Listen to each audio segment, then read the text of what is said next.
पहले मैं फैसले ले लेता हूँ, फिर उस फैसले को सही साबित कर देता हूँ। ऐसे मैं फैसले लेता हूँ। इतनी उनकी नेटवर्थ है, उसमें से कम 66% तो वो अपनी चैरिटी में डोनेट कर देते हैं। वीडियो स्टार्ट करने से पहले एक इन्फॉर्मेशन देना चाहता हूँ। अभी परसों रतन टाटा का निधन हो गया। ये सुनकर यार मुझे भी बहुत बुरा लगा। मैंने सोचा कि भाई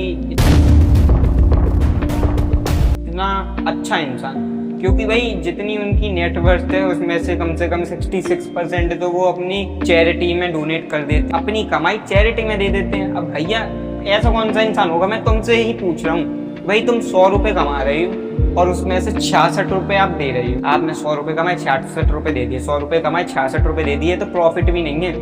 जो वो कमाते हैं वही दे देते हैं उनकी कंपनियां। आज के टाइम में वो इतने अमीर इंसान है, आपने कभी उनको ये नहीं देखा होगा कि वो अमीरों की देश में है। आपने कभी देखा गौतम अडानी, मुकेश अंबानी इनसे भी ऊपर है, लेकिन वो भाई साहब वाकई में दिल से भी अमीर है और बैस से भी अमीर है वो इंसान। उस इंसान के फादर जो है जमशेद जी टाटा, इनका ताज होटल है। भैया आज के टाइम में जो भी चीज आप खा रहे हो या इस्तेमाल कर रहे हो वो कहीं ना कहीं टाटा से रिलेटेड है। आप चाय पी रहे हो, टाटा टी। आप अलमारी है आपके पास स्टील की, टाटा स्टील।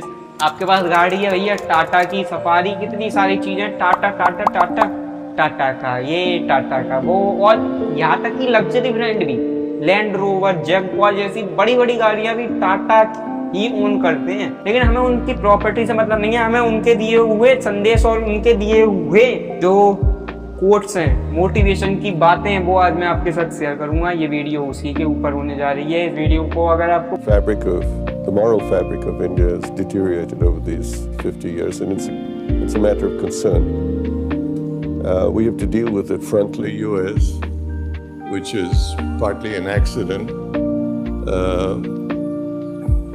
पसंद आए तो प्लीज लाइक करना, क्योंकि ये वीडियो रतन टाटा जी के ऊपर ही है। लेकिन मैं उनको ये नहीं बता रहा हूँ कि वो कैसे मरे या क्यों मरे, या अब इनके मरने के बाद क्या इनकी प्रॉपर्टी के ऊपर बात नहीं कर रहा हूँ मैं। ये इनका कहना और इनकी सोच के बारे में बात करूंगा इस वीडियो में। तो लेट्स बिगिन दिस वीडियो। भाई बात करते हैं उनके सबसे पहले उपदेश की। तो मालूम है रतन टाटा जी ने एक इंटरव्यू में उनसे पूछा गया था कि आप हमेशा इतने सही फैसले कैसे ले लेते हो। तो उनका जवाब बिल्कुल क्रेजी सा था कि पहले मैं फैसले ले लेता हूँ, फिर उस फैसले को सही साबित कर देता हूँ। ऐसे मैं फैसले लेता हूँ। भाई साहब ये जो राइट डिसीजन स्किल है ना, हर कोई नहीं ले पाता एकदम तुरंत। मतलब मैंने आपसे कही कि आपकी कंपनी डूबने वाली है और आपसे कही जाए कि भाई अब तुम क्या टेक एक्शन, मतलब क्या क्विक डिसीजन लोगे, तो भैया तुम्हारे हाथ पैर ठंडे पड़ जाएंगे। तुम कहोगे यार मेरी कंपनी ये वो। अगर मैं आपसे बात करूँ ना, जब उन्होंने टाटा नैनो बनाई थी तो उनके पास एक बहुत बड़ा डाउनफॉल आया था उनकी लाइफ में। क्योंकि भाई जितने भी आज करोड़पति बने बैठे हैं, चाहे मैं एलन मस्क की बात करूँ, मुकेश अंबानी की बात करूँ, गौतम अडानी की बात करूँ, ये सब एक बड़े से बड़े डाउनफॉल के साथ आए हैं। और इनका जितना गहरा डाउनफॉल है ना, उतना ही ज़्यादा ये अप गए हैं। देखो अप एंड डाउन लगा रहता है, सबको मालूम है। जिंदगी यूं यूं यूं यूं चलती रहती है, लेकिन तुम्हारी जो जिंदगी है वो यूं यूं यूं यूं यूं यूं यूं ऐसे जा रही है। लेकिन अब तुम यही जिंदगी को अगर ऊपर की तरफ बूस्ट करना चाहते हो तो मैं ये नहीं कहूँगा कि सब्सक्राइब करो, सब्सक्राइब नो। मैं इस काम के लिए वीडियो नहीं बना रहा हूँ। मैं वीडियो बना रहा हूँ सिर्फ और सिर्फ अपने आप सेल्फ इम्प्रूवमेंट कर रहा हूँ। और ये चीज़ मुझे आगे बढ़ाने में बहुत ज़्यादा महान बनाने का काम करती है अपनी नज़रों में।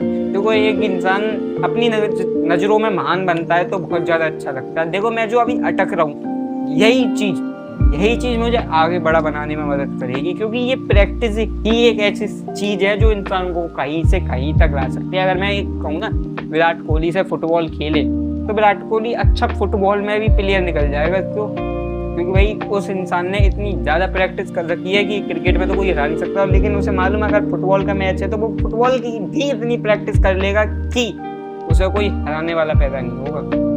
बात करते हैं रतन टाटा की।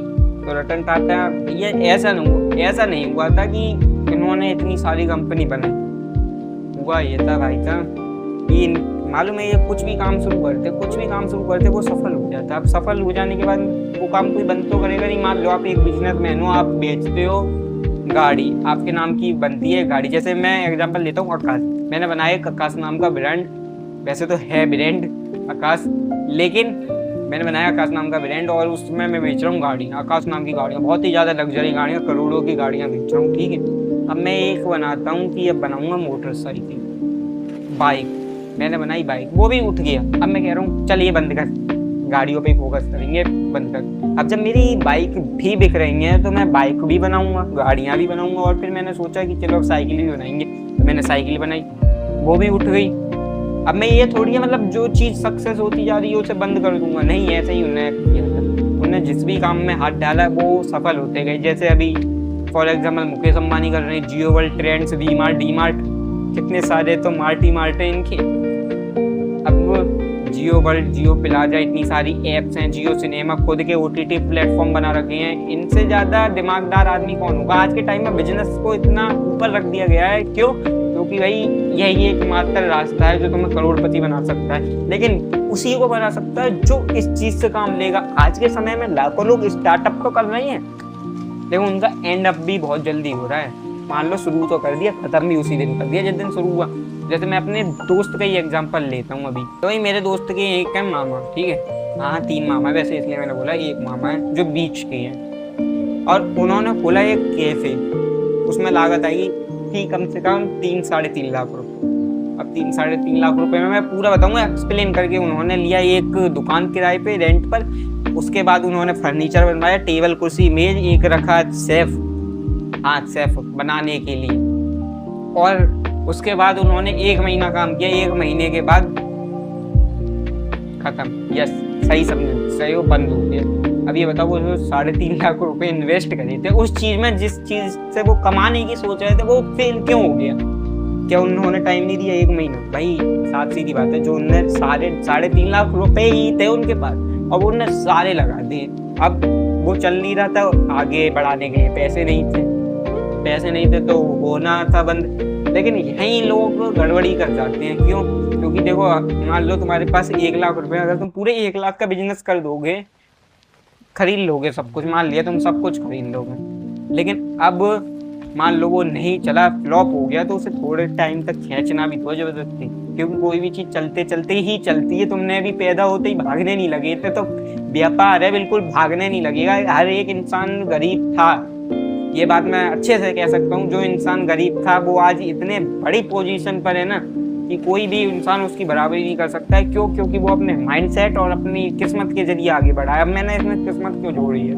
क्योंकि मेहनत बहुत सारे लोग करते हैं, मैं भी मेहनत करता हूँ, लेकिन जो भी मेहनत करता हूँ किस्मत से ज़्यादा थोड़ी मिल जाएगा। सबको ये लगता है भाई मिल जाएगा किस्मत से ज़्यादा, सब्र रखो, बी पेशेंट।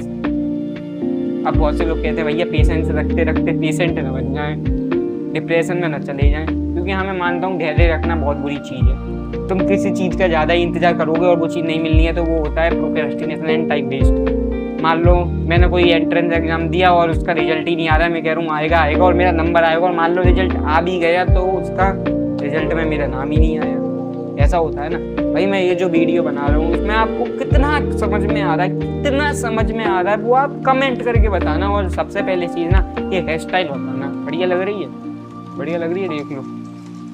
मुझे तो नहीं लग रही, मैं इसलिए कल ही बाल कट करवा के आऊँगा, कल है संडे और बाल भी कटवा के आऊँगा। साफ सीधी बात है, रतन टाटा भैया छोटे से बड़े नहीं बने, उनके पिताजी बड़े थे, बस यही है ना, बड़े से बड़े बनिए। जो जैसे फॉर एग्जांपल जो बताओ अनिल अंबानी है, वो क्यों नहीं चल पाए? मुकेश अंबानी क्यों चल गए? धीरू भाई अंबानी ने बराबर प्रॉपर्टी बांटी थी, क्यों नहीं चल पाए? वही दिमाग का खेल है और किस्मत का। किस्मत तुम्हें मेहनत करने से ही बदलती है, और फिर अगर तुम्हारी किस्मत साथ नहीं दे रही है तो तुम्हें डबल मेहनत करनी पड़ेगी, तुम्हें झोंक देना है। तो वो जिंदगी यार इतनी आसान चीज़ नहीं है जो तुमने ली, इतनी सस्ती नहीं है किसी भी जीवन कि हम किसी को भी चाहें कि मार सकते हैं, पीट सकते हैं, सब अपने नीचे हैं, ऐसा कुछ नहीं है। सब भैया अपने आप में बड़े हैं, मैं तो यही मानता हूँ और ऐसे ही आगे मानता रहूँगा भाई। जो मेरी सोच बन चुकी है वो अभी के टाइम में इतनी गिर चुकी है ना कि मैं जो भी सोचता हूँ वो लोगों को बताता हूँ तो लोग कहते हैं ये बिल्कुल बेकार आइडिया है। मतलब मैं लोगों को कोई भी आइडिया दूँ वो आइडिया भी बेकार बताते हैं। अब मैं ये सोच रहा हूँ भाई क्या है यार, आइडिया ही बेकार है, क्या कर सकते हैं, बनते ही बनते कुछ बनेंगे, है ना। और मैंने एक वीडियो डाली थी अपने थॉटफुल आकाश पर यार, उस पर भी व्यू नहीं आए। अब मैं बनाऊंगा एक नई वीडियो जिसमें बहुत सारी बातें होंगी आपके साथ। मेरा नंबर कर सकता, आप देख रहे हो ट्रेंड्स। जय हिंद, जय भारत।